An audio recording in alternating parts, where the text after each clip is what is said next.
kufanya hili zoezi la kuchinja, vinginevyo tutakaa duniani mpaka tunaondoka na hatujachinja. Na kuna watu wana uwezo wa kuchinja na hawachinji kwa kuwa wamejilemaza.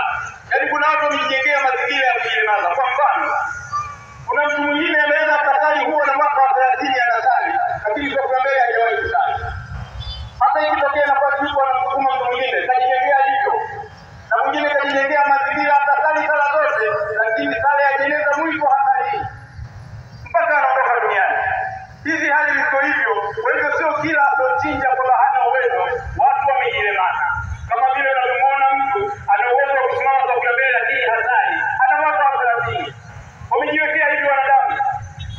Mwingine ana tabia hatari, pia sana haendi msikitini. Kwa kikimu ndio anatoka mbio. Wamejiwekea hivyo. Si kwamba mmoja hasikii, bali nyoyo imelemana sana.